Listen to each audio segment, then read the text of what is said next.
नमस्कार दोस्तों, कैसे हैं आप लोग। उम्मीद करता हूँ खुश होंगे, मज़े में होंगे। मैं हूँ आपका दोस्त, आपका यार, स्टोरी टेलर सीपी, आपका सूत्रधार। दोस्तों, ऐसे इंटरेस्टिंग कंटेंट के लिए करिए मेरे वीडियोस को लाइक और चैनल को सब्सक्राइब, क्योंकि मैं ऐसे कंटेंट लाता रहता हूँ। तो चलिए दोस्तों, इसी नोट पर आज की वीडियो शुरू करते हैं। आज की वीडियो में मैं आपको सुनाने वाला हूँ लाश गायब नॉवल का 9वां पार्ट। इसके बाकी के 8 पार्ट आप ऑलरेडी सुन चुके हैं, और अगर आपने नहीं सुने तो उनके लिंक्स आपको ऊपर आई बटन से मिल जाएंगे। तो चलिए दोस्तों, ज़्यादा देरी ना करते हुए शुरू करते हैं लाश गायब नॉवल का पार्ट 9। फिरोज पदमसी बाहर को चल दिया। सुनील जौहरी के पास पहुंचा और उसके कान में फुसफुसाया, इसका पीछा करो, शायद ये अपनी बीवी के पास जाए। जौहरी ने सहमति में सिर हिलाया और तुरंत बाहर को बढ़ा। कौन सी लाश है? प्रधान ने पूछा। सुनील ने आगे बढ़कर एक बार फिर कलावती के चेहरे पर से चादर हटाई। प्रधान ने करीब जाकर बड़े गौर से कलावती की सूरत का मुआयना किया। फिर वो 2 कदम पीछे हटा और इनकार में सिर हिलाता हुआ बोला, मैंने इस लड़की की सूरत पहले कभी नहीं देखी। पक्की बात? सुनील बोला। प्रधान कभी कच्ची बात नहीं करता। सुनील ने लाश का चेहरा फिर चादर से ढक दिया। ये लड़की नैन्सी अल्फ्रेडो नहीं, प्रधान बोला। ओह, अब मेरे एक सवाल का जवाब दो। पूछो। लाश ये वही है जो शुक्रवार रात को यहाँ से चोरी हुई थी? हाँ। लाश की दोबारा शिनाख्त में तुम्हें धोखा हुआ हो सकता है। मुझे धोखा हुआ हो सकता है, लेकिन हर किसी को धोखा हुआ नहीं हो सकता। शुक्रवार रात को ये दोनों भी, सुनील ने शास्त्री और रूपा की तरफ इशारा किया, मेरे साथ लाश के सिरहाने मौजूद रहे थे। इनसे पूछो क्या ये वही लाश है या नहीं। प्रधान ने शास्त्री और रूपा की तरफ देखा। ये वही लाश है, रूपा बोली। शक की कोई गुंजाइश नहीं, शास्त्री बोला। एक आखिरी सवाल और, प्रधान बोला। लाश यहाँ वापस कैसे पहुंची? मैंने पहुंचाई, सुनील बोला। कैसे? जादू के जोर से। ठीक है, मत बताओ, लेकिन इतना बताओ कि क्या पुलिस को मालूम है कि लाश वापस लौट आई है? उन्हें सिर्फ इतना मालूम है कि एक लावारिश लाश मोर्ग में पहुंची है, लेकिन ये अभी नहीं मालूम कि लाश वही है जो शुक्रवार रात को यहाँ से चोरी गई थी। ये उन्हें दिन चढ़ने से पहले मालूम होने वाला भी नहीं है। वेरी क्लेवर, प्रधान बोला और फिर खुराना की तरफ घुमा। साहबजादे, उस रोज सुनील को मेरे अड्डे पर रिहा कराने में तुमने बहुत बहादुरी दिखाई। मैं बहादुर आदमी की कदर करता हूँ और बहादुरी की तारीफ करता हूँ। शुक्रिया, खुराना शुष्क स्वर में बोला। मेरी तुमसे कोई अदावत नहीं है, वो सुनील से बोला। पहले भी नहीं थी। मैंने समझा था कि नैन्सी की लाश तुम्हारे कब्जे में थी, जो कि मैंने गलत समझा था। मेरी उस गलत समझ से जो कुछ हुआ उसका मुझे अफसोस है। Good night everybody. वो जाने के लिए घूमा तो सुनील जल्दी से बोला, एक बात तो बताते जाओ। प्रधान ठिठका, वापस घूमा और बोला, क्या? फर्नांडो का कहना है कि नैन्सी ने तुम्हें धोखा दिया था, इसलिए तुम लाश की मिट्टी खराब करना चाहते थे। इस तरीके से तुम फर्नांडो को भी हर्ट करना चाहते थे, जो कि नैन्सी से बहुत मोहब्बत करता था और इज्जतदार तरीके से उसकी लाश ठिकाने लगाना चाहता था। क्या ये बात सही है? हाँ। लाश की तुम्हें सिर्फ इसलिए तलाश थी क्योंकि तुम उसकी दुर्गत करना चाहते थे? हाँ। लाश से बदला लेने की ख्वाहिश कोई दिमागी तौर से बीमार आदमी ही कर सकता है। मुझे तुम ऐसा ही समझ लो। और कुछ नहीं, बस शुक्रिया। प्रधान अपने सहयोगियों के साथ वहाँ से विदा हो गया। तो रूपा बोली, ये था फेमस गैंगस्टर प्रधान? हाँ, सुनील वितृष्णापूर्ण स्वर में बोला। साला पागलखाने भर्ती किया जाने के काबिल केस है। अब आगे क्या प्रोग्राम है? खुराना एकाएक जमाई लेता हुआ बोला। खास क्यों पूछ रहे हो? सुनील बोला। मेरे को इतनी रात तक जागने की आदत नहीं, मेरी तबीयत खराब हो रही है, मैं होटल जाना चाहता हूँ, इसलिए पूछा था। आई सी। सुनील रमाकांत की ओर घुमा। तुमने इला पदमसी के बारे में फिरोज से कुछ नहीं पूछा था? क्या पता उसे मालूम हो कि उसकी बीवी कहाँ है? मैंने पूछा था, रमाकांत बोला। वो कहता था उसे अपनी बीवी की कोई खोज खबर नहीं थी। झूठ बोल रहा होगा साला। हो सकता है, बहरहाल जौहरी उसके पीछे लगा ही हुआ है। अगर उसने अपनी बीवी की ओर का रुख किया तो पता लग जाएगा कि बीवी कहाँ है। तुम बीवी की फिराक में क्यों हो? रूपा ने पूछा। मुझे उसकी नाक बहुत पसंद है, एन क्लियोपेट्रा जैसी। ऐसी नाक मुझे 24 घंटे में कम से कम एक बार ना दिखाई दे तो मुझे जुकाम हो जाता है।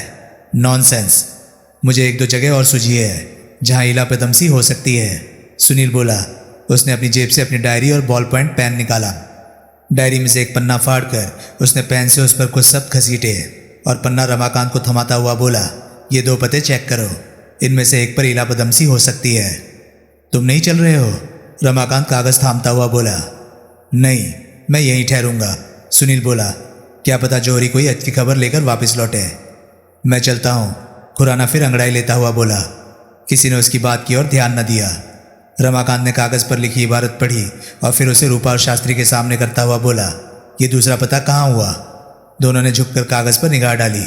रूपा के चेहरे पर उलझन के भाव आए, लेकिन शास्त्री तुरंत बोला, मेटकाफ रोड, ये नॉर्थ शोर के पास एक सड़क है जिस पर अंग्रेजी के जमाने के बने बंगले हैं। चलो, मैं तुम्हारे साथ चलता हूँ। शास्त्री ने रूपा को इशारा किया। फिर मैं यहाँ अकेली क्या करूँगी? रूपा बोली। फिर मैं भी चलती हूँ, उधर से ही मैं घर निकल जाऊँगी। बरसात में शास्त्री जी के साथ स्कूटर पर भीगने का क्या फ़ायदा?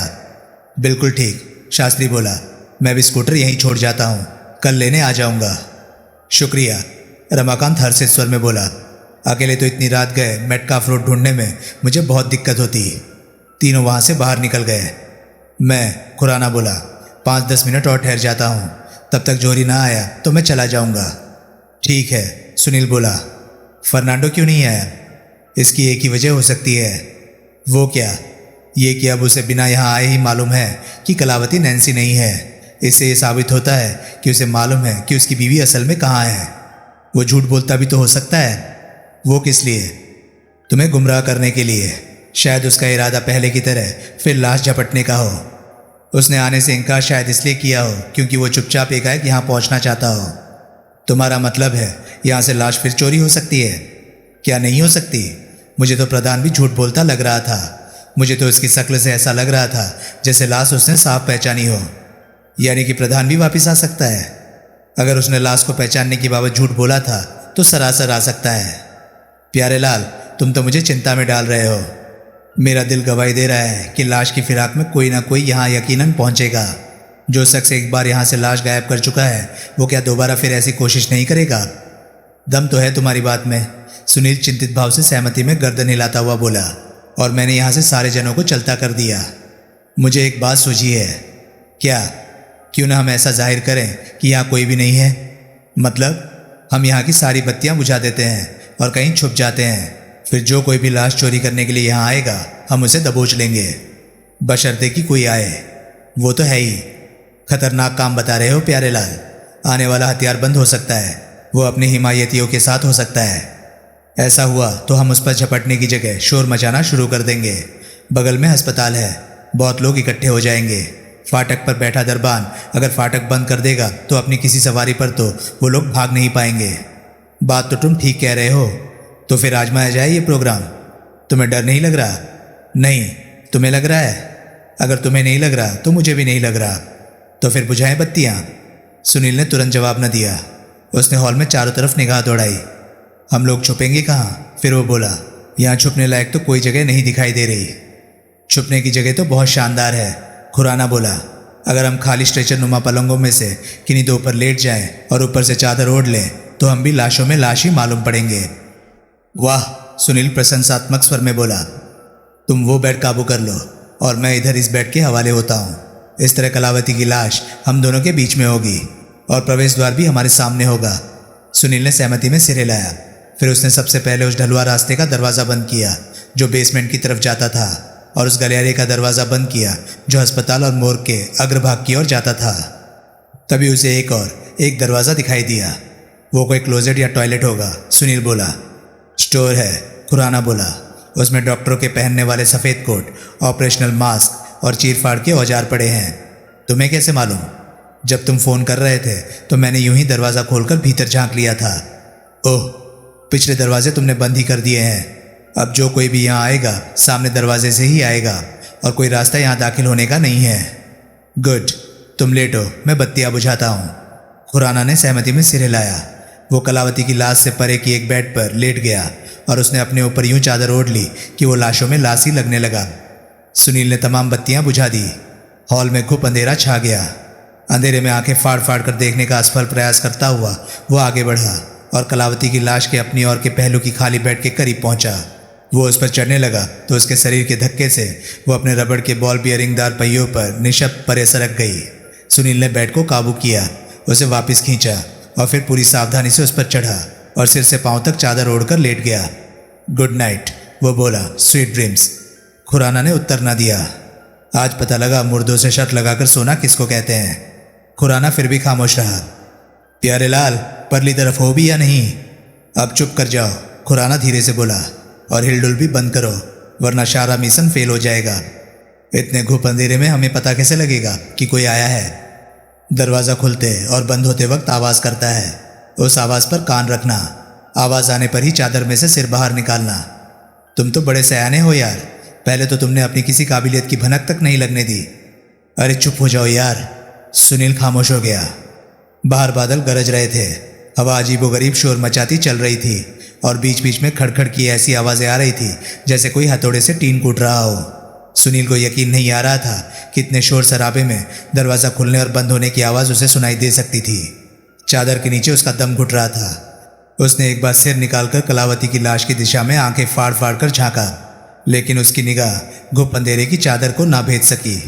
वो प्रतीक्षा करने लगा। अगली बार बादल गरजे तो वो हौले से बैठ के नीचे उतर आया। उसके पांव फर्श पर पड़ने से हल्की सी आवाज़ हुई, लेकिन वो बादलों की गरज में खो गई। उसने झुककर अपने जूते उतारे और उन्हें अपने कोट की जेबों में डाल लिया। बादलों की अगली गरज के साथ उसने उखड़े हुए अपने खाली बेड को पिछली कतार की तरफ सरकाया। बेड निशब्द पिछली कतार में 2 बेडों के बीच में पहुंच गई। उसने उनमें से एक को टटोला। उसका हाथ एक ठंडी लाश पर पड़ा। उसने फौरन हाथ वापस खींच लिया और फिर बादल गरजने की प्रतीक्षा करने लगा। अगली बार बादल गरजे तो उसने लाश वाली बेड को उस जगह धकेल दिया जो उसकी खाली बेड की वजह से अभी खाली हुई थी। अपनी खाली बेड उसने लाश वाली बेड की जगह सरका दी। अब कलावती के पहलू में जहाँ पहले वो लेटा हुआ था वहाँ एक लाश वाली बेड थी। सुनील ने अपनी जेब से जूते निकाले। उसने लाश के दोनों पैरों पर से चादर सरकाई और अपने जूते लाश के नंगे पैरों को पहना दिए। फिर उसने टटोल टटोल कर इस बात की तस्दीक की कि अपने जूते पहने लाश के पैरों के अलावा लाश पूरी तरह से ढकी हुई थी। फिर वो बेड के नीचे घुसकर फर्श पर लेट गया। उसने अपनी निगाह उधर गड़ा ली जिधर उससे कोई 10 फुट दूर कलावती की लाश मौजूद थी। किसी हल्की से हल्की आवाज़ सुनने को तत्पर उसके कान खड़े थे। आधा घंटा गुजर गया। नंगे पथरीले फर्श पर लेटे लेटे उसका एक अंग दुखने लगा। वो सोचने लगा कि वो और कितनी देर यूं ही पड़ा रह सकता था। फिर एकाएक उसको लगा जैसे उसने हल्की सी सरसराहट की आवाज़ सुनी हो। कमरे के भीतर उसने हड़बड़ाकर दरवाजे की ओर देखा। अंधकार में दरवाज़ा उसे दिखाई न दिया, लेकिन उसे न लगा कि उसके खुलने या बंद होने की आवाज़ हुई हो। क्या आवाज़ उसने सुनी नहीं थी? क्या पहले ही कोई भीतर आ चुका था, या क्या उसे वहम हुआ था? सस्पेंस में उसका दिल धाड़ धाड़ उसकी पसलियों के साथ टकराने लगा। उसका जी चाहने लगा कि वो ज़ोर से चिल्लाता हुआ बेड के नीचे से निकले और उठकर सारी बत्तियां जला दे। बड़ी कठिनाई से उसने अपने आप पर जब्त किया। एक बार हौले से, बड़ी गंभीरता से बादल गरजे और फिर सन्नाटा छा गया। हल्की सी सरसराहट उसे फिर सुनाई दी। फिर एक खटकी आवाज़ हुई। आवाज़ एन उसके ऊपर हुई। तभी हल्के से बिजली चमकी और फिर अंधेरा छा गया। उसे लगा कि बेड के करीब कोई खड़ा था, कोई भीतर आ चुका था। उसके रोंगटे खड़े होने लगे। उसकी कनपट्टियों में खून हथौड़ी की तरह बजने लगा। एक क्षण को बेड के पायताने के पास यूं रोशनी हुई जैसे जुगनू चमका हो, और फिर तत्काल बुझ गई। वो एकदम चौकन्ना ना होता तो उस जुगनू जैसी रोशनी का आभास उसे हरगिज ना मिला होता। प्रत्यक्ष जो भी कोई बेड के पास खड़ा था उसके पास पेंसिल टॉर्च थी। वो सोचने लगा कि क्या वो रेंगता हुआ उस दीवार की तरफ बढ़े जिस पर कि स्विच बोर्ड था, लेकिन फिर उसे वो इरादा छोड़ना पड़ा। आगंतुक हथियारबंद हो सकता था। उसकी उपस्थिति का आभास होते ही वो अपनी पेंसिल टॉर्च जलाकर उसे तलाश कर सकता था और फिर बड़ी सहूलियत से उसे शूट कर सकता था। तो वो क्या करे? फिर उसके बहुत करीब हल्की सी सरसराहट हुई। वो सरसराहट बेड के पायताने की तरफ से सिरहाने की तरफ बढ़ती मालूम हो रही थी। कोई दबे पांव चलता हुआ बेड के सिरहाने की तरफ बढ़ रहा था। उसके पैरों की आवाज़ नहीं हो रही थी, लेकिन कपड़ों की सरसराहट वो नहीं रोक पा रहा था। फिर सरसराहट बंद हो गई। फिर एकाएक बेड यूं हिली जैसे किसी ने उस पर भीषण प्रहार किया हो। किसी अज्ञात भावना से प्रेरित होकर उस घड़ी सुनील ने दोनों हाथ आगे फैलाए। उसके हाथ किसी की टांगों से लिपट गए। उसने टांगों को मजबूती से थामा और उन्हें जोर से अपनी तरफ झटका दिया। टांगों का स्वामी भर आकर नीचे को गिरा। टांगे खींचने के उपक्रम में सुनील का 3/4 जिस्म चिकने फर्श पर फिसलता हुआ बेड के नीचे से बाहर निकल आया था। परिणाम स्वरूप वो आदमी धड़ाम से उसके ऊपर आकर गिरा। वो तड़प कर उसके नीचे से निकला और उसके ऊपर चढ़ गया। तभी उस व्यक्ति के दोनों हाथों में उसका गला आ गया। वो पूरी शक्ति से सुनील का गला दबाने लगा। बचाओ बचाओ, सुनील बड़ी मुश्किल से चिल्ला पाया। फिर आवाज़ उसके गले में ही घुटकर रह गई। उसकी उंगलियां हमलावर के उसके गले से लिपटे हाथों पर पड़ी और वो पूरी सख्ती से उन हाथों की फौलादी पकड़ को तोड़ने की कोशिश करने लगा। उसने फिर चिल्लाने की कोशिश की लेकिन कामयाब ना हो सका। वो उसकी पकड़ में तड़पता रहा, छटपटाता रहा। एकाएक सारा हॉल रोशनियों से नहा गया। फिर कोई जोर से चिल्लाया। फिर उसके गले पर से फौलादी पकड़ ढीली पड़ने लगी। सुनील की उखड़ी सांस काबू में हुई तो उसने आंखें खोली। जो पहली चीज उसे दिखाई दी वो श्रीमती कलावती का कटा हुआ सिर था, जो उससे केवल 1 फुट दूर फर्श पर लुढ़का हुआ पड़ा था। वो चीख मारकर उठ खड़ा हुआ।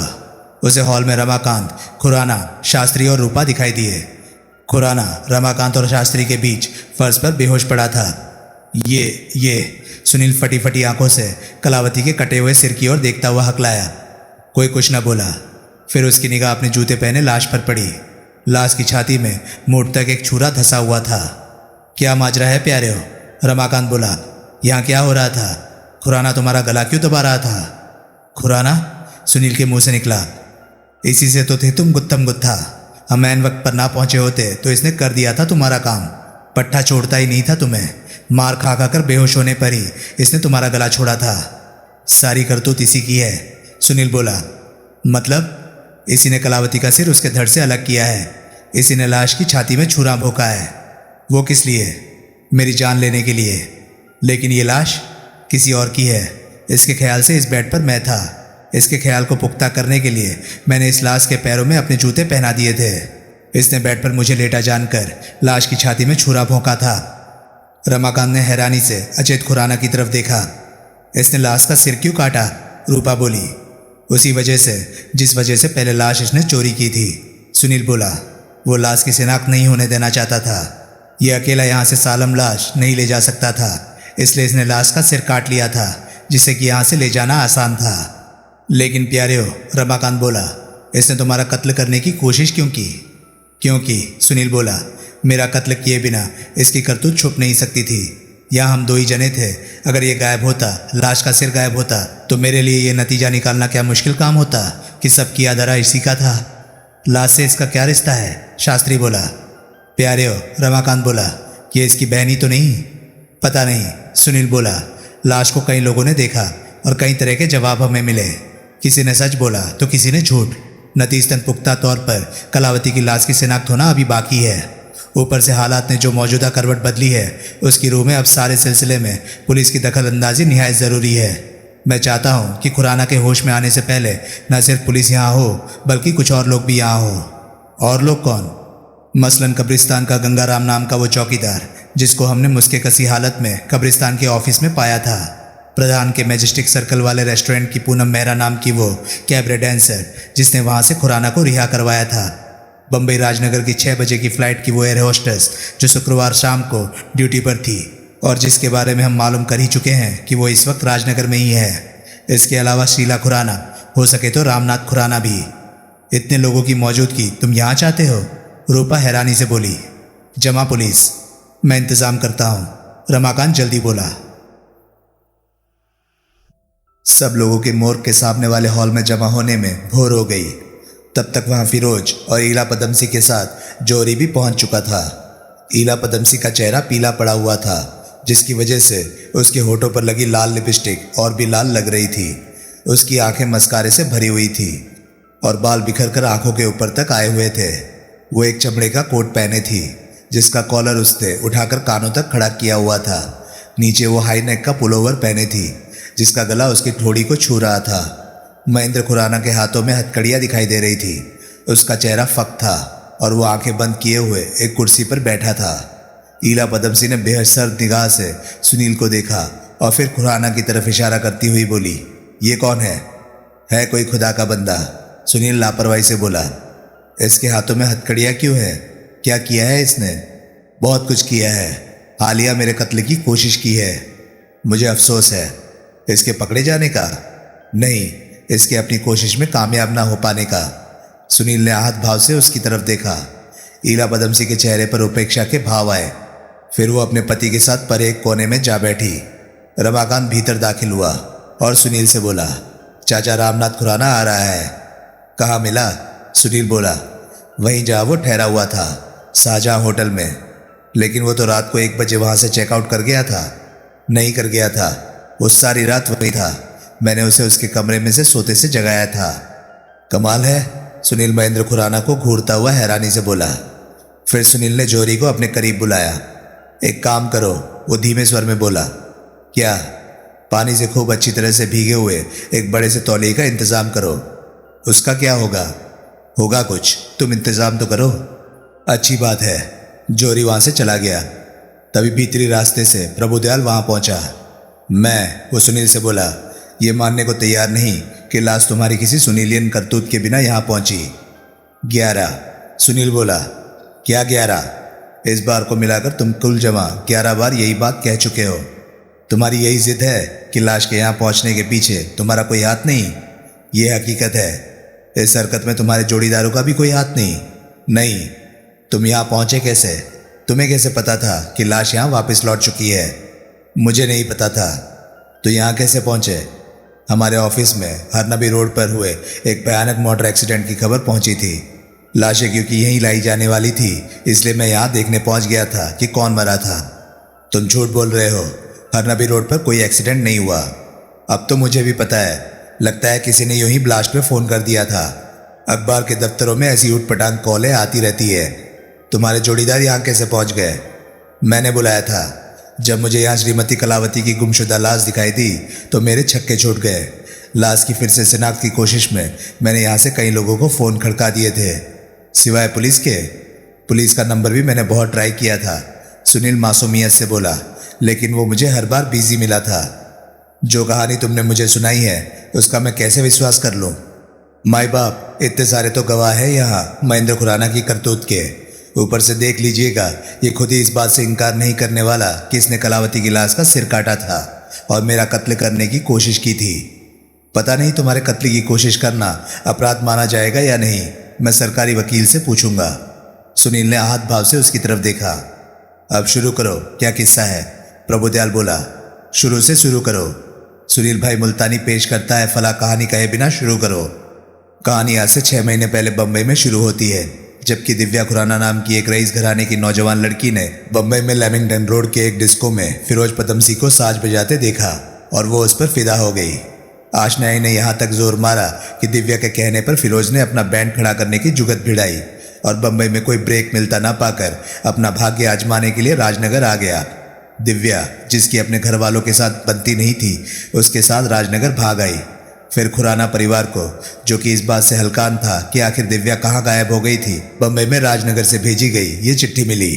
सुनील ने जेब से निकालकर दिव्या की पहली चिट्ठी प्रभुदयाल के हवाले की। चिट्ठी की इबारत कुछ इस प्रकार की थी कि पढ़ने वाले को लगता था जैसे दिव्या आत्महत्या करने का इरादा रखती हो। ऐसी दिमागी हालत में खुराना परिवार को अखबार के माध्यम से यहाँ के इंपीरियल होटल के एक कमरे में आत्महत्या करके मरी लड़की की खबर मिलती है।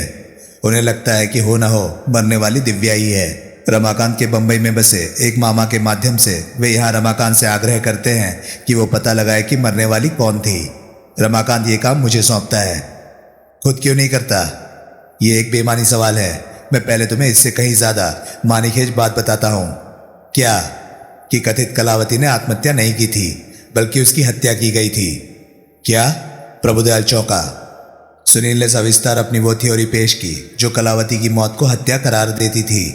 प्रभुदयाल यूं उसकी सूरत देखने लगा जैसे वो कोई अजूबा हो। कत्ल की थ्योरी के एक पहलू की तस्दीक फिरोज पदमसी से भी की जा सकती है, सुनील बोला, जो ये कहता है कि उसने कलावती के कमरे में जो कपड़े टंगे देखे थे वो कलावती के नहीं थे। प्रभुदयाल ने फिरोज की तरफ देखा। हाँ, फिरोज बोला, इसी बात से तो मुझे दाल में काला दिखाई दिया था और मैं इतना खौफ खा गया था। यानी कि तुम्हें भी शक हुआ था? प्रभुदयाल बोला, कि शायद कलावती का कत्ल किया गया था। हाँ, लेकिन सुनील की तरह मेरे पास कोई सबूत नहीं था, कोई थ्योरी नहीं थी। कत्ल का कोई उद्देश्य होता है। प्रभुदयाल सुनील की तरफ घूमकर बोला। होता है, इस केस में भी है, लेकिन मैं उसका जिक्र ज़रा बाद में करूँगा। मुझे ज़रा तरतीब से कहानी कहने दो। ठीक है। बम्बई में खुराना परिवार फैसला करता है कि सिर्फ रमाकांत को फ़ोन कर देना ही काफ़ी नहीं, उनमें से किसी को खुद भी राजनगर जाना चाहिए। इस काम के लिए महेंद्र खुराना चुना जाता है, जो जाहिर तो ये करता है कि वो बम्बई से 9 बजे की फ़्लाइट पर सवार होकर राजनगर पहुंचा था, लेकिन हकीकतन वो 6 बजे की फ़्लाइट से यहाँ आया होता है। रमाकांत वो एयर होस्टेस साहिबा यहाँ है? रमाकांत ने सहमति में सिर हिलाया। एयर होस्टेस का नाम रूही गुप्ता निकला। उसने महेंद्र खुराना को तत्काल पहचान लिया। ये शुक्रवार शाम 6 बजे की मेरी फ्लाइट पर था। उसने घोषणा की। आपको? प्रभुदयाल उसे घूरता हुआ बोला। अपनी हर फ्लाइट का हर मुसाफिर याद रहता है? नहीं, रूही गुप्ता बोली। तो खुराना क्यों कर याद रहा? क्योंकि उस फ्लाइट में सिर्फ इसी ने मेरे साथ फ्लर्ट करने की कोशिश की थी और राजनगर में मेरा पता और टेलीफोन हासिल करने की कोशिश की थी।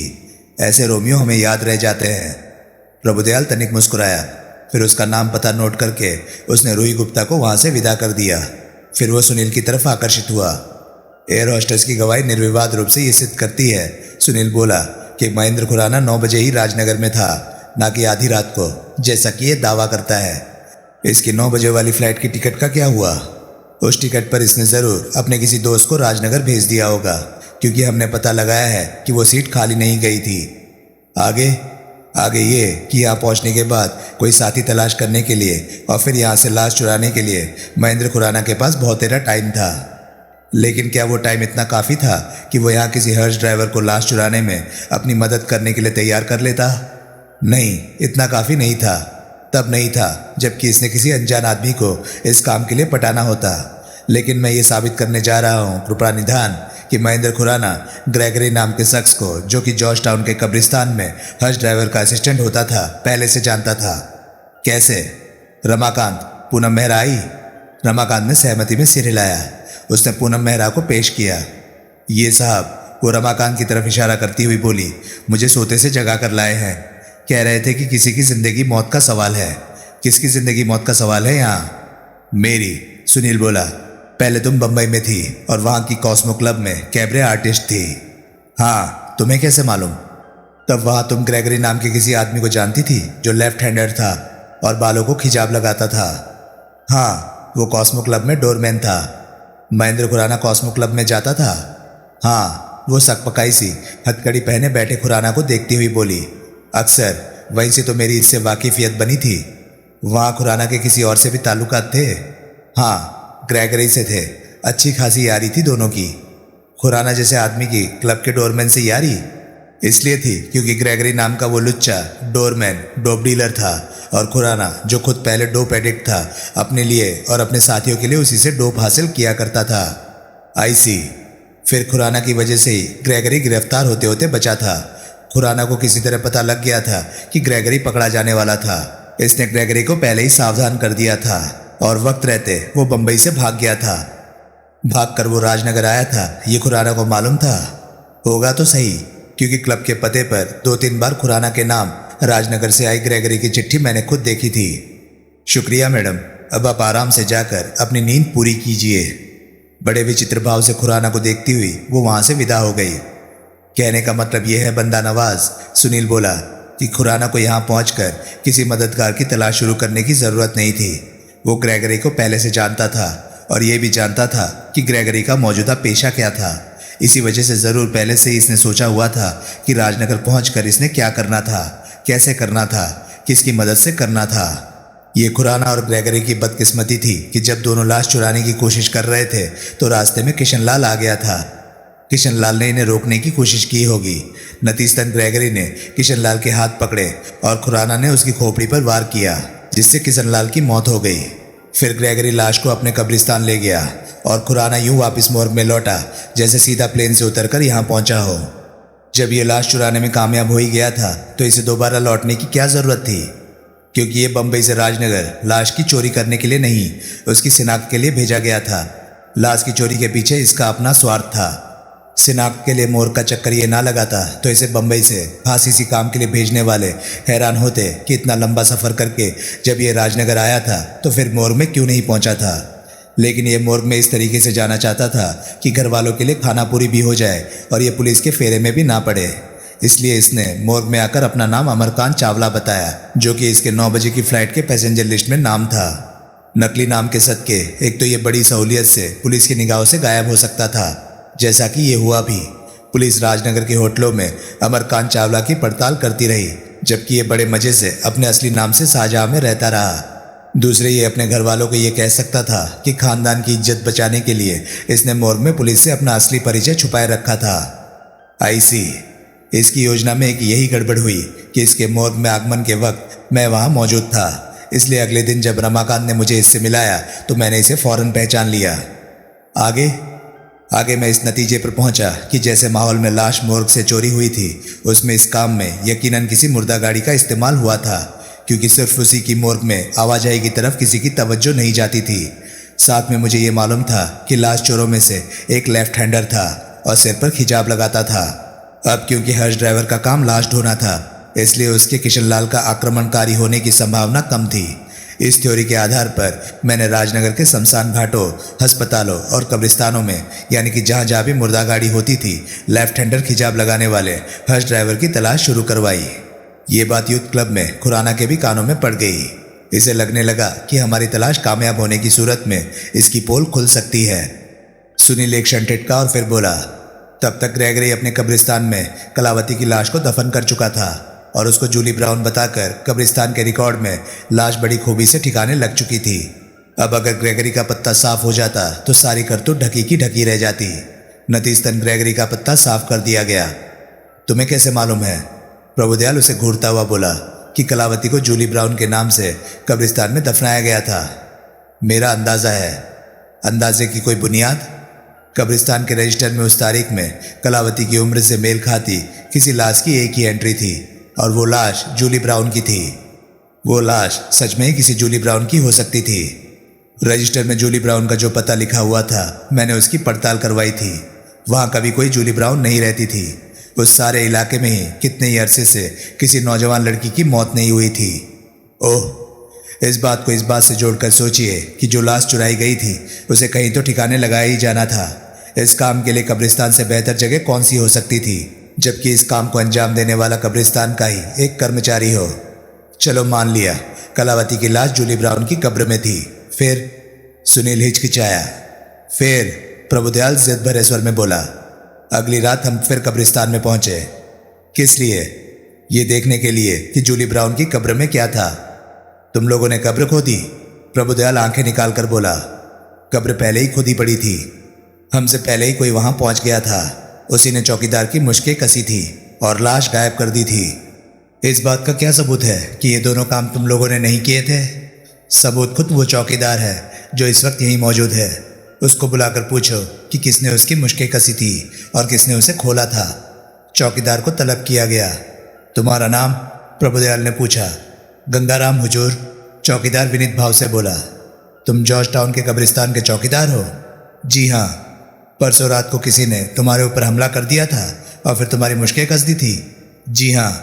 तुमने अपने हमलावर की शक्ल देखी थी? देखी थी हुजूर, हमले से पहले देखी थी। उसे दोबारा देखोगे तो पहचान लोगे? जी हाँ। अपना हमलावर तुम्हें यहाँ दिखाई दे रहा है? देख रहा हूँ हुजूर। वो, उसने महेंद्र खुराना की तरफ उंगली उठाई। वो सामने हथकड़ी पहने बैठा है। ठीक से पहचाना? जी हाँ। और हुजूर, मुझे यहाँ वो साहब भी दिखाई दे रहे हैं जिन्होंने मुझे आज़ाद किया था। वो कौन हुए? उसने सुनील की तरफ इशारा किया। ठीक है, तुम जा सकते हो। इस तरह गंगाराम के जाने के बाद सुनील बोला, महेंद्र खुराना एक बार फिर लाश गायब करने में कामयाब हो गया। फिर हमें अपनी तलाश से हतोत्साहित करने के लिए इसने दिव्या की इस दूसरी चिट्ठी की कहानी डाली। सुनील ने दूसरी चिट्ठी भी प्रभुदयाल को सौंपी। इस चिट्ठी की इबारत ये जाहिर करती थी कि दिव्या जिंदा थी। महेंद्र खुराना को उम्मीद थी कि अब जबकि उसकी माँ और चाचा भी दिव्या की तलाश को बेमानी और गैर ज़रूरी मान लेंगे तो हम भी इस काम से हाथ खींच लेंगे, लेकिन ऐसा नहीं हुआ। इसे पता नहीं लगा होगा ना कि तुम कितने ढीठ हो। इस चिट्ठी में सुनील प्रभुदयाल के व्यंग्य को नज़रअंदाज करता हुआ बोला, काबिले गौर बात यह है कि चिट्ठी की इबारत तो दिव्या के हैंडराइटिंग में है, लेकिन लिफाफे पर पता टाइप किया हुआ है। ऐसा क्यों कर हुआ? मेरे ख्याल से चिट्ठी खुराना और फिरोज के अनुरोध पर लिखी दिव्या ने थी, लेकिन उसे पोस्ट खुराना ने किया था। क्योंकि ये अपना हैंडराइटिंग छुपाना चाहता था, इसलिए इसने लिफाफे पर पता टाइप कर दिया था। कब्रिस्तान से इसने लाश कहाँ गायब की? जाहिर है कि कब्रिस्तान में ही। लाश को दूर ले जाने का खतरा मोल लेना ये अफोर्ड नहीं कर सकता था। इसने लाश को जूली ब्राउन की कब्र में से निकाला और कब्रिस्तान में ही कहीं और छुपा दिया। उस नई जगह से लाश लिंक रोड से शमशान घाट कैसे पहुंच गई? पता नहीं।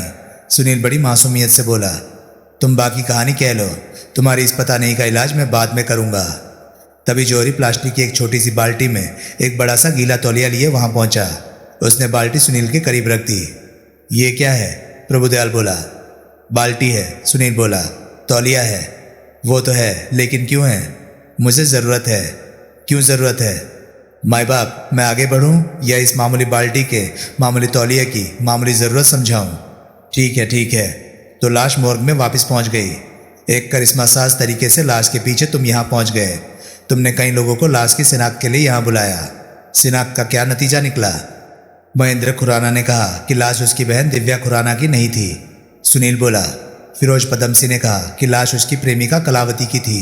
इस लिहाज से लाश दिव्या खुराना की होनी चाहिए थी, लेकिन खुराना उसके दिव्या होने से इनकार करता है।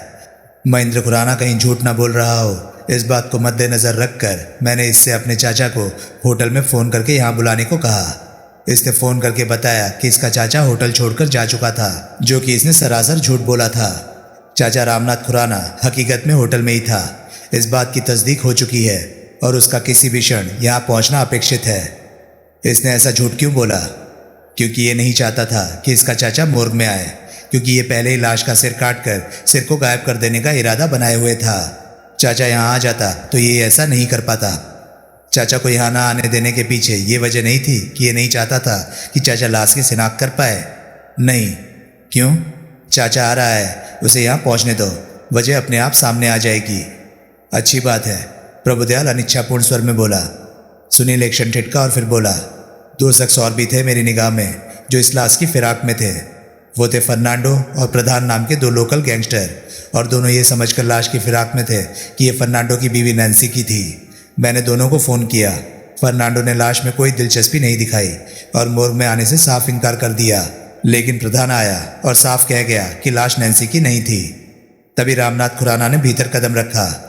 प्रत्यक्ष उसे महेंद्र खुराना की गिरफ्तारी की खबर लग चुकी थी। आप लोग, वो गुस्से में बोला, किस जुर्म में मेरे भतीजे को गिरफ्तार किए हुए हैं? जुर्म आपको समझा दिया जाएगा, प्रभुदयाल बोला। पहले आपने एक लाश की शिनाख्त करनी है। हमारे ख्याल से लाश आपकी भतीजी दिव्या की है, लेकिन आपका भतीजा लाश दिव्या की होने से इनकार करता है। लाश कहाँ है? लाश वहीं मंगाई गई।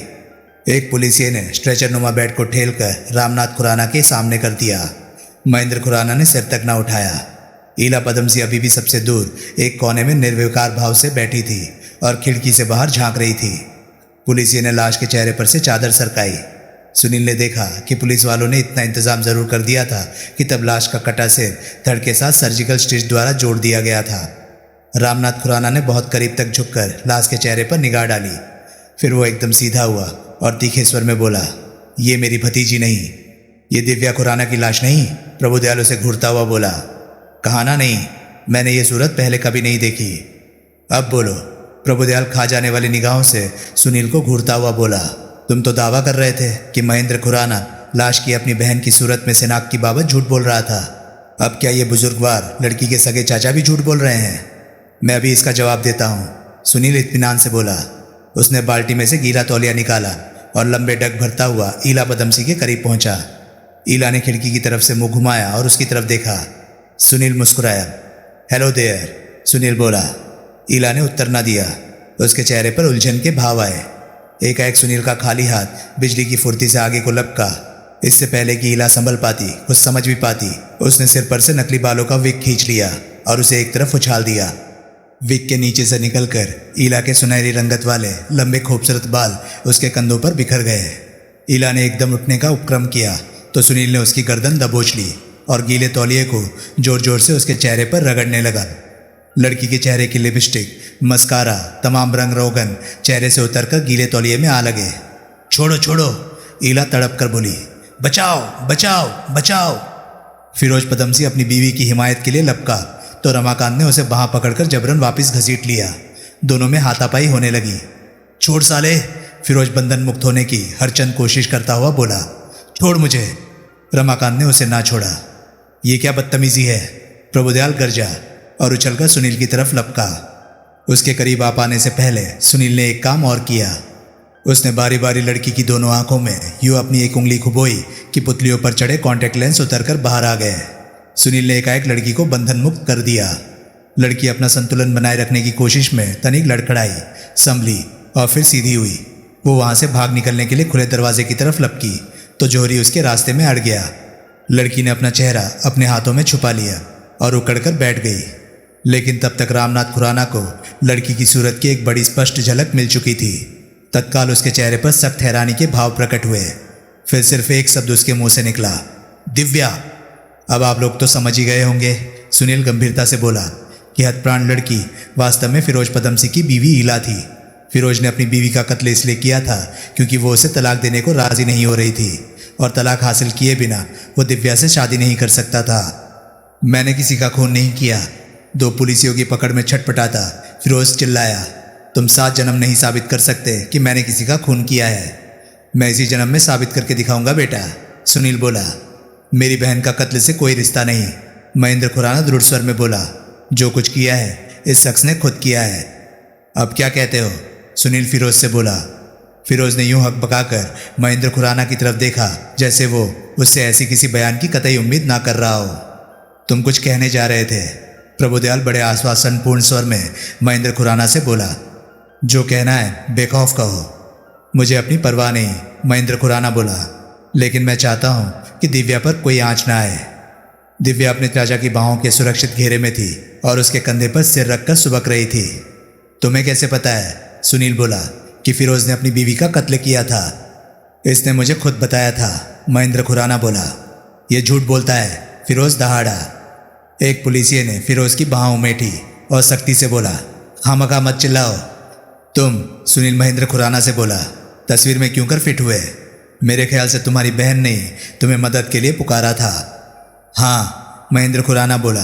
दिव्या फिरोज के इश्क में गिरफ्तार थी और इससे शादी का इरादा रखती थी। बृहस्पतिवार की रात को फिरोज ने दिव्या को बताया कि इसकी बीवी ने, जो उनके पीछे बंबई से दिल्ली आ गई थी और तब भी साई की तरह उसके पीछे लगी हुई थी और दिव्या पर निगाह रखने के लिए ऐन इनकी बगल के कमरे में रह रही थी, आत्महत्या कर ली थी। इस बात ने दिव्या को बहुत डरा दिया। उसे लगने लगा कि ये किसी भारी बखेड़े में फंसने जा रही थी।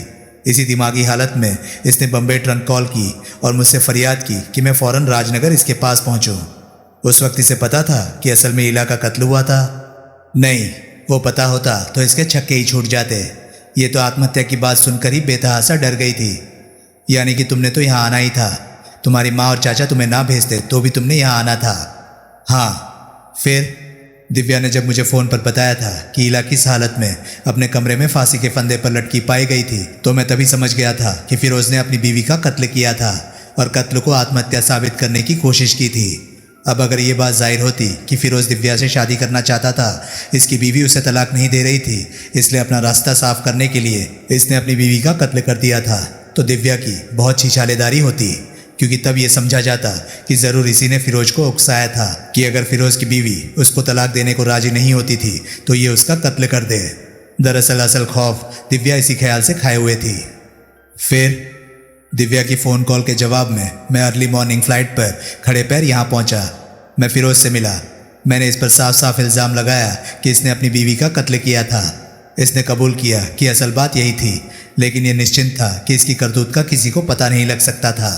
लेकिन मैं जानता था कि जो ही ये बात जाहिर होती कि मरने वाली असल में फिरोज की बीवी थी और किसी गैर औरत से उसके ताल्लुकात से खौफ खाकर वो फिरोज के पीछे राजनगर आई थी, तो बात अखबारों में खूब उछाली जाती और यकीनन स्कैंडल की सूरत अख्तियार कर लेती, जो कि फिरोज और दिव्या दोनों के लिए बहुत बुरा होता। इस समस्या का हल मुझे यही सूझा कि मैं ऐसा कुछ करूं कि लाश की शिनाख्त ना हो पाए। यहाँ ग्रेगरी नाम का मेरा एक बम्बई का वाकिफकार था। उसकी खतों की किताबात से, जिसके बारे में मुझे मालूम था कि वो राजनगर के जॉर्ज टाउन के कब्रिस्तान में हर्ष ड्राइवर के असिस्टेंट की नौकरी करता था, मैं उससे मिला और उसको लाश चुराने में अपनी मदद करने के लिए तैयार कर लिया। बदकिस्मती से किशनलाल रास्ते में आ गया और ऐसी कोई नीयत ना होते हुए भी मेरे हाथों उसका कत्ल हो गया। फिर ग्रेगरी ने लाश को कब्रिस्तान में दफना दिया और उसकी जूली ब्राउन के नाम से रिकॉर्ड में नकली एंट्री कर दी ताकि किसी को कतई कोई शक करने का मौका ना मिले। इसके बाद मैं दोपहर की फ्लाइट से बम्बई वापस चला गया। ग्रेगरी कैसे मरा? सुनील ने पूछा। फिरोज ने ही उसका भी कत्ल किया। मैंने यूथ क्लब में इत्तेफाक से तुम्हारी और जौहरी की गुफ्तगू सुन ली थी, जिससे मुझे मालूम हुआ था कि तुम लोग ग्रेगरी तक पहुंचने ही वाले थे। मैंने इस बारे में फिरोज से बात की और इसे ग्रेगरी की ओर से पैदा हो सकने वाले खतरे से आगाह किया। हम दोनों में ये फैसला हुआ कि ग्रेगरी को और रुपया पैसा देकर इस बात के लिए तैयार कर लिया जाए कि वो फ़ौरन नौकरी छोड़कर कहीं और चला जाए। आखिर जैसी मामूली नौकरी वो कर रहा था वैसी तो वो कहीं भी दोबारा तलाश कर सकता था। फिरोज ने मुझे आश्वासन दिया कि वो इस बाबत खुद ग्रेगरी से बात कर लेगा। मैं निश्चिंत हो गया। लेकिन अगली ही बात मुझे ये मालूम हुई कि ग्रेगरी का कत्ल हो गया था। उसने आग्नेय नेत्रों से फिरोज की तरफ देखा। चाहिए तो ये था कि मैं तभी पुलिस के पास पहुंच जाता और इसे गिरफ्तार करवा देता, लेकिन ऐसा मैं 2 कारणों से नहीं कर सका। एक तो तब मैं खुद हत्यारे का मददगार करार दिया जा सकता था, और दूसरे मुझे खानदान के ऊंचे नाम की फिक्र थी। बहरहाल पुलिस के पास जाने का इरादा मैंने छोड़ दिया।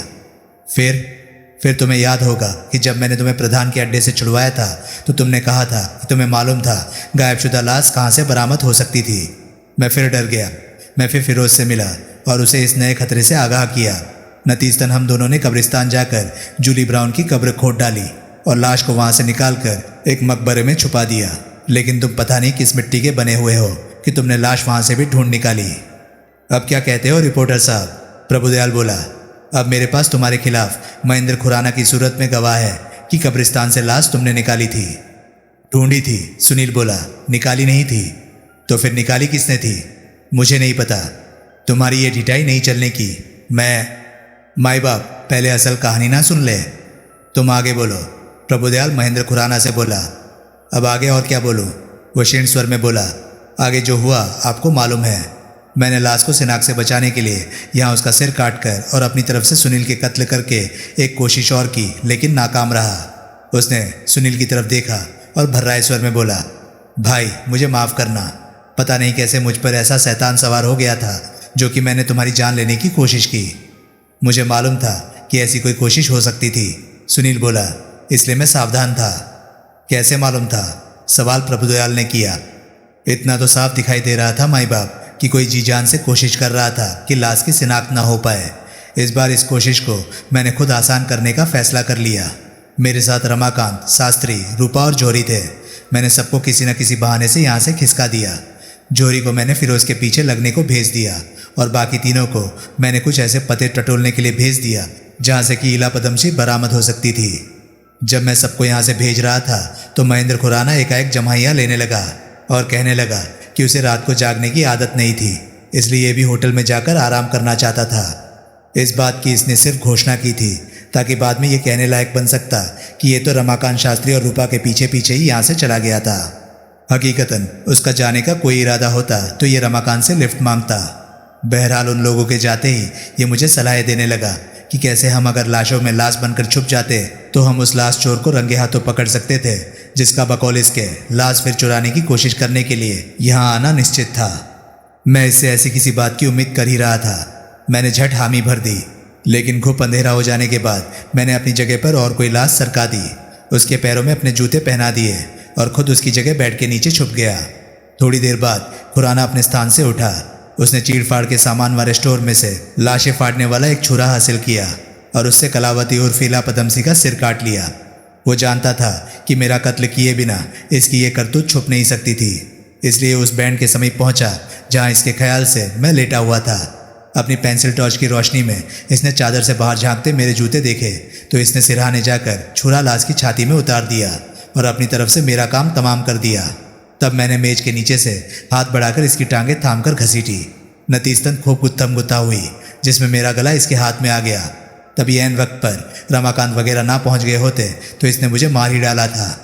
ये तुम्हारी सहूलियत के लिए ऐन वक्त पर कैसे पहुंच गए? प्रभुदयाल बोला। क्योंकि ये कहीं गए ही नहीं थे। क्या तुमने इन्हें कुछ ऐसे पते टटोलने के लिए नहीं भेजा था जहाँ की इला बदमसी हो सकती थी? मैंने इन्हें कागज़ का एक पुर्जा थमाया था जिस पर मैंने सिर्फ खुराना को सुनाने के लिए जाहिर किया था कि मैंने उस पर कोई 2 पते लिखे थे। हकीकतन मैंने कागज़ पर कुछ और ही लिखा था। क्या लिखा था? रमाकांत, वो कागज़ फेंक दिया या अभी है? अभी है प्यारे हो, रमाकांत बोला। उसे ज़रा इंस्पेक्टर साहब को दिखाना। रमाकांत ने कागज़ का पुर्जा प्रभुदयाल को सौंप दिया। प्रभुदयाल ने उच्च स्वर में कागज़ पर लिखी इबारत पढ़ी। यहाँ से जाने का सिर्फ बहाना करना, लेकिन आसपास ही छुपे रहकर हॉल पर निगाह रखना। शास्त्री और रूपा को भी पुर्जा दिखाकर साथ लेकर जाना। महेंद्र खुराना ने सख्त हैरानी से सुनील की तरफ देखा। कत्ल का उद्देश्य क्या था? रूपा बोली। दौलत, सुनील बोला। दिव्या को विरासत में मिलने वाली करोड़ों की दौलत। अपने खानदान की आन बान शान बचाए रखने के लिए दिव्या ने बम्बई में फिरोज से अपना असल परिचय छुपा कर रखा था और इसे अपना नाम कला बताया था। लेकिन फिरोज न सिर्फ ये समझ गया था कि दिव्या किसी बड़े घर की बेटी थी, बल्कि उसकी असलियत जानने में भी कामयाब हो गया था। इसे पता था कि दिव्या के शादी कर लेने पर उसे ट्रस्ट का 1/3 हिस्सा मिलना था, जो कि करोड़ों में था। लड़की साफ साफ उस पर फिदा थी और शादी को तैयार थी, लेकिन फिरोज की बीवी इसके रास्ते का कांटा बनी हुई थी। उसे तलाक देने को तैयार ना होती पाकर इसने अपनी बीवी का कत्ल कर दिया। लेकिन शास्त्री बोला, वो अपनी बीवी को कलावती बनाने में कैसे कामयाब हुआ? वो कोई मुश्किल काम नहीं था। सुनील एक सरसरी निगाह फिरोज पर डालता हुआ बोला, कलावती उर्फ दिव्या खुराना और ईला पदमसी बुधवार की रात को आगे पीछे ही इंपीरियल होटल में पहुंची थी। दोनों ने अगल बगल के कमरे लिए थे। दोनों रात को बहुत लेट होटल में पहुंची थी, इसलिए अगले रोज काफ़ी दिन चढ़े तक सोती रही थी। मोटे तौर पर दोनों एक जैसी लगती थी। दोनों का कद काट एक था। दोनों के बालों की रंगत एक थी। दोनों के बाल रेशम जैसे मुलायम और सुनहरापन लिए हुए थे। दोनों होटल स्टाफ द्वारा बहुत कम देखी गई थी और इकट्ठी तो कभी भी नहीं देखी गई थी। आई सी। फिरोज ने खून बृहस्पतिवार की रात की सिल्वर स्टार नाइट क्लब में अपना ऑर्केस्ट्रा अटेंड करने जाने से पहले किया था। मैंने इस बाबत जब ये पूछताछ की थी बृहस्पतिवार और शुक्रवार की रात को ये हर घड़ी क्लब में ही था, तब मैं ये पूछना भूल गया था कि ये क्लब में पहुंचता कितने बजे था। अब मैं दावे के साथ कह सकता हूँ कि ये वहाँ 11 बजे के आसपास पहुँचता था। 11 तक वहाँ ये खून करके भी मज़े से पहुँच सकता था। पहुँचा था। 10 बजे के बाद किसी समय इसने अपनी बीवी के कमरे में उसका खून कर दिया और दोनों कमरों के बीच का दरवाज़ा खोलकर लाश को कलावती वाले कमरे में ले आया, जो कि इसके लिए काफ़ी मामूली काम था। दोनों कमरों तक उसकी पहुंच तो थी ही, क्योंकि एक में उसकी बीवी थी और दूसरे में उसकी प्रेमिका थी। You are right. जिस वक्त फिरोज अपनी बीवी से मिलने आया था उस वक्त वो नहा रही थी। उसने गुस्सल से निकलकर अपने गीले बदन पर तौलिया लपेटकर अपने पति को दरवाज़ा खोला था। फिरोज ने उसका गला घोंटकर उसे मार डाला था और फिर बीच के दरवाजे के रास्ते लाश को फर्श पर घसीटता हुआ 305 नंबर कमरे में ले आया था। इसलिए 305 में दरवाजे के करीब कालीन पर मुझे ऐसे निशान मिले थे जैसे वहां से उसे रगड़कर पोंछा गया हो। निश्चय ही फिरोज ने ऐसा वहां लाश के जिस्म पर से टपका पानी सुखाने के लिए किया था। बहरहाल इसने 305 के बाथरूम में रस्सी के सहारे लाश को यूं दरवाजे पर टांग दिया कि देखने वाले को यही लगे कि मरने वाली ने आत्महत्या की थी। इसने पैरों के पास टूल लुढ़का दिया, लेकिन ये इतना ख्याल ना रख सका कि लाश टूल की ऊंचाई से ऊंची टंगी नहीं पाई जानी चाहिए थी। वैसे इतना इसे सूझा कि लड़की क्योंकि मौत से पहले नहा रही थी, इसलिए बाथटब भरा होना चाहिए था। इसने बाथटब पानी से लबालब भर दिया, जो कि मैं पहले ही अर्ज कर चुका हूँ कि उसकी मूर्खता थी। सस्ती किस्म की पोशाकें क्या वो अपने साथ लाया होगा? जाहिर है इसी से ये साबित होता है कि इसने सोच विचार कर पूर्व निर्धारित योजना के अनुसार अपनी बीवी का कत्ल किया था। और ये भी पूर्व निर्धारित ही था कि इसने जाहिर ये करना था कि असल में बगल के कमरे वाली श्रीमती कलावती मरी थी।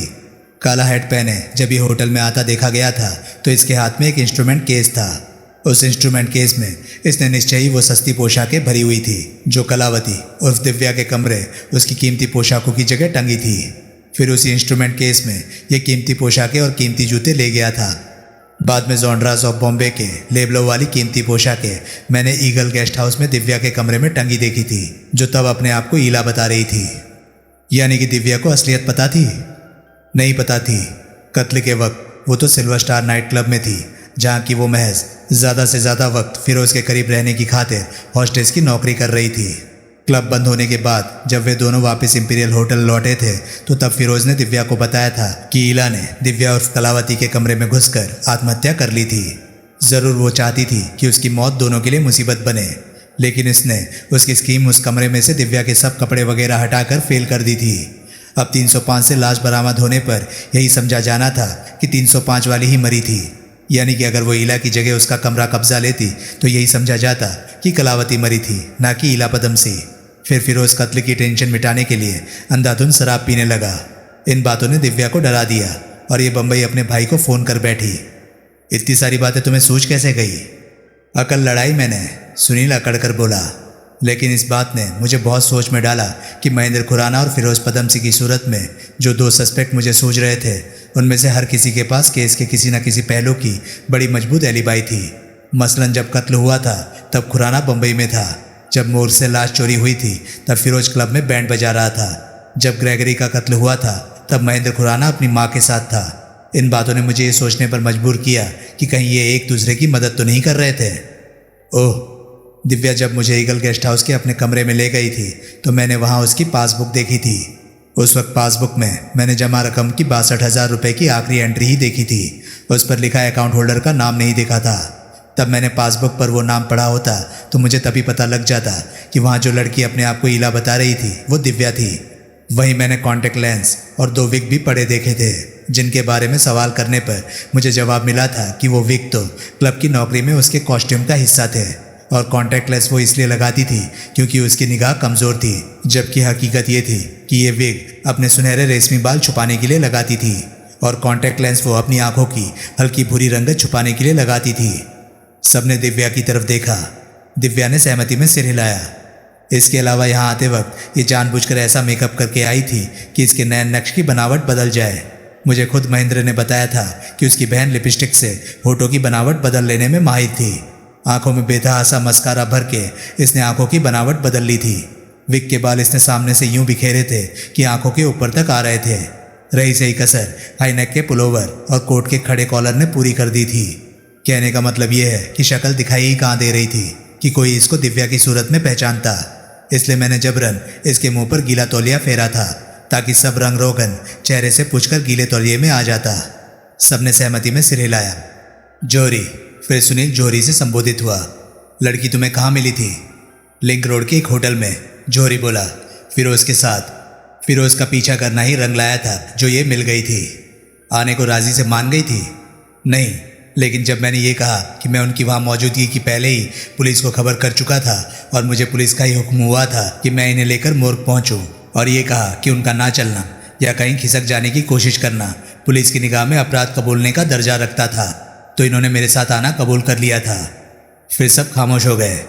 अब रामनाथ खुराना खंकार कर गला साफ करता हुआ बोला, मेरी भतीजी और भतीजे का क्या होगा?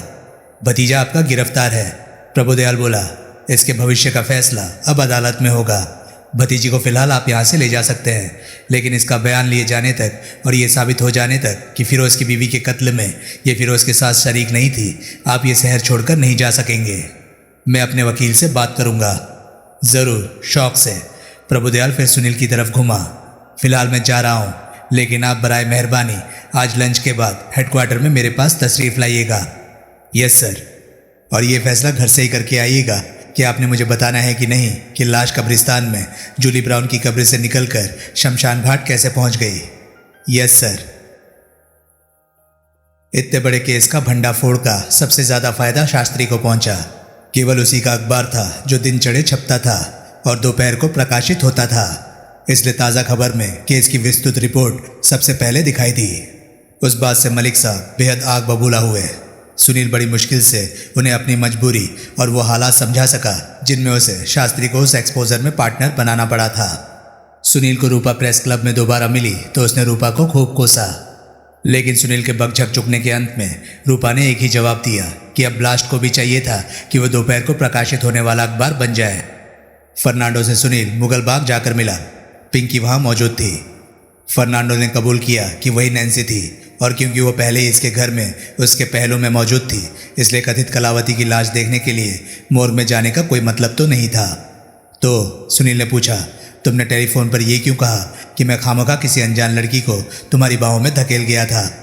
क्योंकि मैं नहीं चाहता था, फर्नांडो बड़े इत्मीनान से बोला, कि प्रधान को पता लगे कि पिंकी मुझे मिल चुकी थी। अब मैं नैन्सी को दैट बास्टर्ड प्रधान की परछाई से भी बचाकर रखना चाहता हूँ। ऐसा मुमकिन होगा? ज़रूर होगा। मुझे इस बार नैन्सी को किसी वॉल्ट में ही क्यों ना बंद करके रखना पड़े, एक कीमती नायाब हीरे की तरह। तुम कहते थे कि तुम्हें पता लगा था कि नैन्सी बड़ी खस्ता हाल में इंपीरियल में रह रही थी, लेकिन वो लड़की तो कोई और निकली। नैन्सी भी इंपीरियल में थी, लेकिन उसे पता लग गया कि मेरे आदमियों ने उसे वहाँ तक ट्रेस कर लिया था, इसलिए वो वहाँ से खिसक गई थी। क्यों? क्योंकि तब उसने मेरे आदमियों को दैट बास्टर्ड प्रधान के आदमी समझा था। वो जानती थी अगर वो प्रधान के हत्थे चढ़ गई तो उसकी क्या दुर्गति करेगा। शुक्रवार रात को तुम मोर्ग में पेड्रो के साथ गए थे। पेड्रो हम लोगों से बात करके जब तुम्हें लेने गया था तो तुम वहाँ से गायब हो चुके थे। ऐसा क्यों कर हुआ? क्योंकि तब तक मुझे पता लग चुका था कि लाश पहले ही कोई ले उड़ा था। ऊपर से किशन लाल का कत्ल हो गया था। ऐसे माहौल में मैंने वहाँ टिका रहना मुनासिब नहीं समझा था। ओह, दरअसल पेड्रो को मैंने भीतर किसी मकसद से भेजा था कि वो तुम लोगों को बातों में उलझाए रखे, और मैं पिछवाड़े के रास्ते से बेसमेंट में जाकर चुपचाप लाश पर एक निगाह डाला हूँ, लेकिन लाश वहाँ थी ही नहीं। सुनील का मन वितुषणा से भर उठा। यहाँ भी रूपा की थ्योरी सही निकली थी। यहाँ भी रूपा उससे बाजी मार ले गई थी। लंच के बाद सुनील पुलिस हेडक्वार्टर पर इंस्पेक्टर प्रभुदयाल से मिला। वहाँ उसने हकीकत बयान करने की ये शर्त रखी कि वो अपने ऑफिस से उठकर हेडक्वार्टर से निकलकर सड़क के पार मौजूद कॉफ़ी हाउस में चलकर उससे बात करे, जहाँ की सुनील ने पूरी सराफत से लाश की बाबत सब कुछ उगल दिया। तुम मरोगे, सारी बात सुनकर प्रभुदयाल असहाय भाव से बोला। अभी तो जिंदा हो माई बाप, सुनील धीरे से बोला। और तुम्हारा वो सदा शराबी यार भी मरेगा, अभी तो वो भी जिंदा है। तुमने लोहार की एक वाली कहावत सुनी है ना? सुनी है, लेकिन उससे कोई सबक नहीं लेना चाहते। लेना चाहता हूँ, लेकिन मैं क्या करूँ? वो कहावत मुझे तब याद नहीं आती जब उससे कोई सबक लेने का मौका होता है। महेंद्र खुराना गिरफ्तार है। मैं चुटकियों में उससे कबुलवा सकता हूँ कि लाश की चोरी में वह तुम लोगों का साथी था। नहीं कबुलवा सकोगे माई बाप, सुनील विनयशील सुर में बोला। वो खानदानी लड़का है और मेरे एहसान तले दबा हुआ है। वो कभी मेरे खिलाफ अपनी जुबान नहीं खोलेगा। मैं देखूंगा वो क्या कहता है। और प्रभुदयाल उठ खड़ा हुआ। बाद में सुनील ने दिव्या से यह भी पूछा कि वो नेपाल गई थी या नहीं। मालूम हुआ कि नहीं गई थी, और ये मालूम हुआ कि नेपाल वो फिरोज़ की खातिर ही जाना चाहती थी, जहाँ के कि किसी होटल में फिरोज़ को ब्रेक मिल सकता था। लेकिन तभी राजनगर से ऑफर आ गई थी, इसलिए उन्होंने नेपाल जाने का प्रोग्राम कैंसिल कर दिया था। फिरोज़ पदमसी और महेंद्र खुराना दोनों पर मुकदमा चला। 2 डेलिब्रेट कोल्ड ब्लडेड मर्डर करने की एवज में फिरोज़ पदमसी को फांसी की सज़ा हुई। महेंद्र खुराना सस्ता छूटा। उसका निहायत काबिल वकील ये साबित करने में कामयाब हो गया कि उसका किशन लाल के कत्ल का कोई इरादा नहीं था। वो कत्ल एक हादसा था और लाश की छाती में छुरा घोंपना कोई अपराध नहीं था। लाश चोरी का अपराध उसने कबूल किया, लेकिन वकील ने दुहाई की ऐसा उसने किसी व्यक्तिगत लाभ के लिए नहीं, अपनी बहन के लिए किया था। उसे 2 साल की सजा हुई। समाप्त। तो दोस्तों, ये था लाश गायब नॉवल का आखिरी पार्ट। ये उपन्यास आपको कैसा लगा प्लीज़ कमेंट सेक्शन में अपनी राय मुझे ज़रूर बताएं। और हाँ, अगर आपको मेरे वीडियोस पसंद आ रहे हैं तो प्लीज़ उन्हें लाइक कीजिए और चैनल को सब्सक्राइब कीजिए, क्योंकि मैं ऐसे कंटेंट लाता रहता हूँ। तो चलिए दोस्तों, मैं मिलता हूँ अब आपसे अगली वीडियो में। तब तक के लिए नमस्कार, गुड बाय। सेफ रहिए, खुश रहिए, मज़े करिए।